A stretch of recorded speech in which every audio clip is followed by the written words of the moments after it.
By now, we've all seen the shocking story of what happened in New Orleans.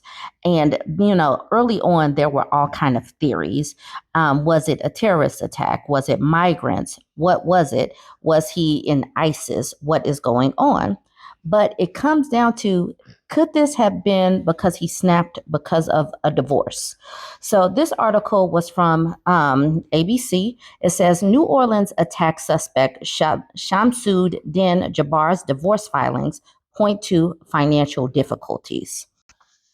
The man suspected of carrying out the New Year's attack in New Orleans, Shamsud-Din Jabbar, had a checkered marital history punctuated by multiple divorces and financial difficulty, according to court records reviewed by ABC News.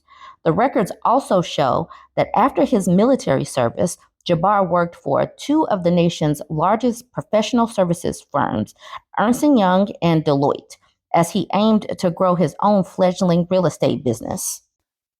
Jabbar has been identified by the FBI as the suspect in the deadly attack on New Year's revelers. At least 15 people were unalived and over 2 dozen injured after a rented Ford pickup truck was driven through a crowd on Bourbon Street at a high rate of speed early Wednesday. Jabbar, who police say was unalive during the attack, was a 42-year-old U.S.-born citizen and a U.S. Army veteran from Texas.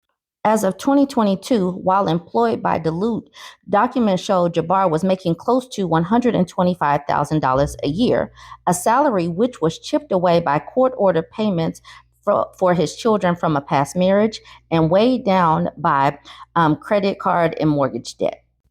In 2012, in Harris County, Texas, ex-wife Nakidra Charles Jabbar successfully sued him for child support payments for the couple's two girls who were 8 and 3 years old at the time.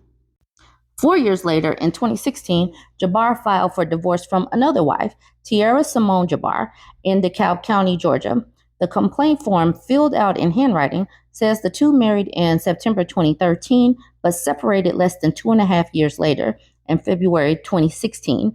Under grounds for divorce, Jabbar checked the box on the form that read, "Our marriage is irretrievably broken," adding that the pair can no longer live together and there is no hope that we will get back together.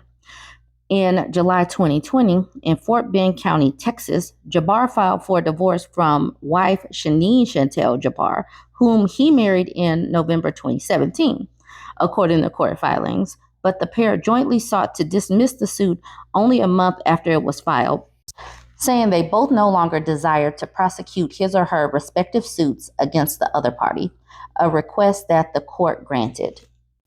However, when Jabbar again filed for divorce a year later, his then-wife responded with a counterclaim that sparked a lengthy battle of briefs indicating apparent bad blood between them that may have at least in part stemmed from financial difficulties.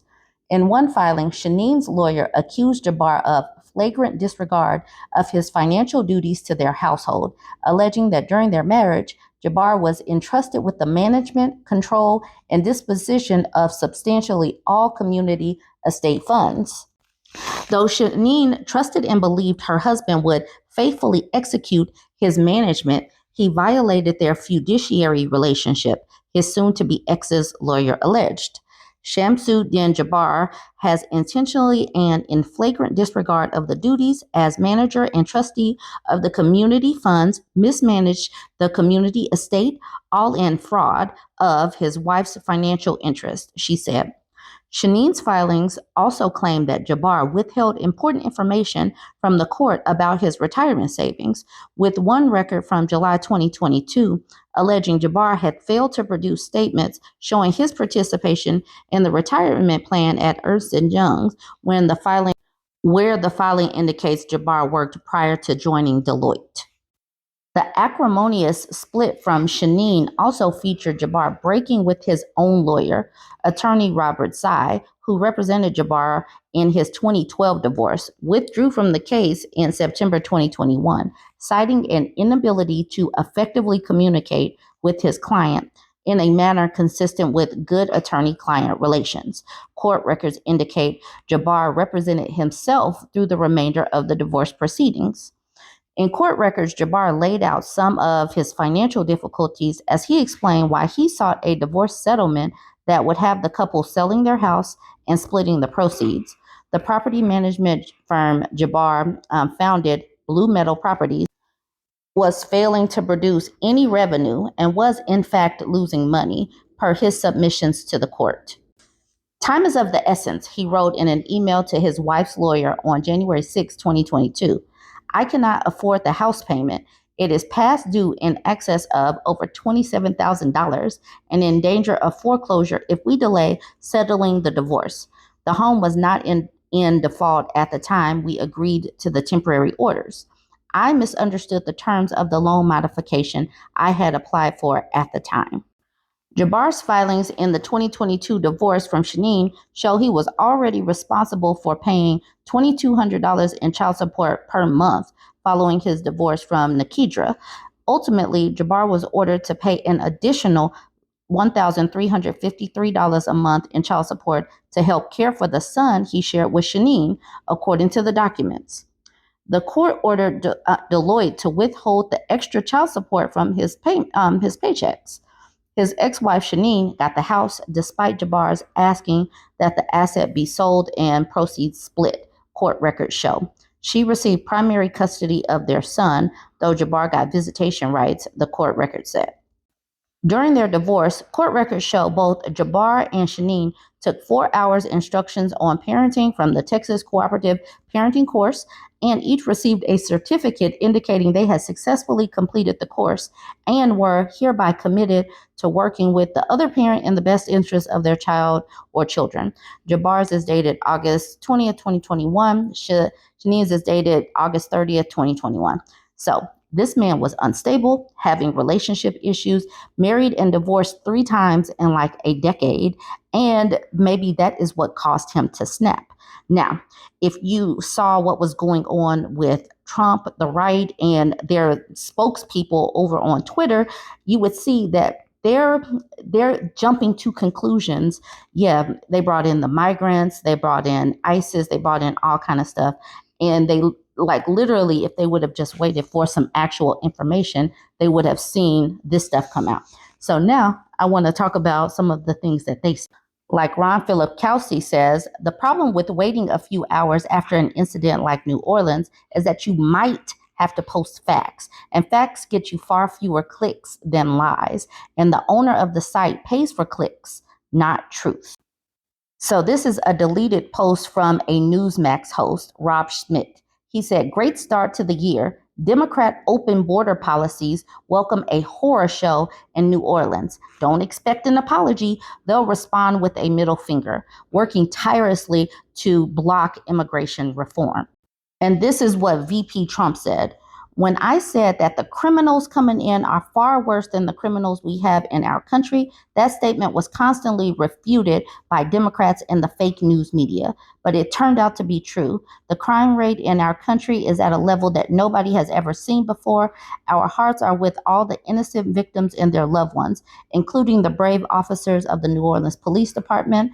The Trump administration will fully support the city of New Orleans as they investigate and recover from this act of pure evil. So this is an article from CNN. Trump falsely links New Orleans terror attack to migrants after erroneous Fox News report. You can't really call them a news organization because they lie so much. An erroneous early Fox News report about the New Orleans terror attack is warping the political dialogue in the aftermath of the deadly rampage. The false report from Fox, which was attributed to anonymous sources, confused the public, and evidently Vice President Donald Trump too. The misinformation is still circulating more than 24 hours later, serving as a cautionary tale about the news ecosystem as the new year begins. During the 10 a.m. hour on Wednesday, Fox reported that the New Orleans suspect's truck crossed the U.S. border in Eagle Pass, Texas, 2 days ago. Some of right-wing networks' coverage explicitly said the suspect drove across the border, leaving viewers with the impression that a foreigner might be responsible for the deadly carnage. In fact, the New Orleans attack suspect was a U.S. citizen and Army veteran, but those facts weren't publicly established at the time Fox aired the faulty information. 8 minutes after the first Fox segment that mentioned the border, Trump issued a statement about criminals coming in from other countries. While Trump didn't mention Fox directly, he is known to be an avid consumer of the cable network and has tapped several of its personalities for his incoming cabinet. Some of Trump's family members and political allies also immediately connected the attack to illegal immigration and cited Fox. Here's Dum Dum Don Jr. saying Biden's parting gift to America, migrant terrorists. So he's connecting it to migrants as well because Fox said it, and so did his Dum Dum daddy. All right, Biden's parting gift to America, migrant terrorists, Dum Dum Don Jr. wrote, sharing the Fox claim on X. Shut down the border, Representative Marjorie Taylor Greene exclaimed. Fox tried to walk back its incorrect report about an hour and a half later. The network said the truck used in the attack was actually in Eagle Pass nearly 2 months ago, not 2 days ago. More importantly, the truck was being driven by someone else at that time. It was available on the car rental app Turo, so the detail about the border was completely irrelevant. But the damage was done. Reference to Eagle Pass continued to spread across social media. Fox continued to stream a clip on its website of the incorrect information. Some Republicans continued to beat the border drum well after Fox News retracted its initial report. The Daily Beast's Josh Filio reported. Ironically, Trump's original statement used the New Orleans attack to say he was right and the fake news media was wrong about the threat posed by illegal immigration. If he had waited a couple of hours to react, he would have learned that the suspect was a U.S. citizen. A Fox spokesperson did not respond to requests for comment about the misreporting. In a strange moment on air Wednesday afternoon, a Fox reporter read Trump's quote about criminals coming in from other countries, then clarified the New Orleans attacker didn't enter from another country, without noting that it was Fox that seemingly misled Trump into issuing the statement in the first place. Overnight, Trump continued to post messages on Truth Social, assailing open borders. After a related segment on Fox and Friends Thursday morning, Trump wrote, I said many times during rallies and elsewhere that radical Islamic terrorism and other forms of violent crime will become so bad in America that it will become hard to even imagine or believe. That time has come, only worse than ever imagined. Republican lawmakers on Fox have also continued to bring up the southern border during the network's segments about the New Orleans attack, even though there is no known link. The fact that Fox can get away with just giving misinformation is so bad, and something really needs to happen about that because many of these MAGA mindless people just take this stuff and run with it. And when you don't look into any other news sources, you simply believe that they're telling the truth. And Fox keeps pumping out lies. It's so wild that these people don't realize that they're being lied to day after day, and they're just going with it and running with it. It's like we live in parallel universes. Anyways, that's the information about what happened in New Orleans. Hopefully that we get to the bottom of this, and if there were any other known links, that will come out soon enough. And hopefully these families do find some way to get through 2025, because I know that that's a terrible start to this year. Join the conversation. Let me know what you think. Like, comment.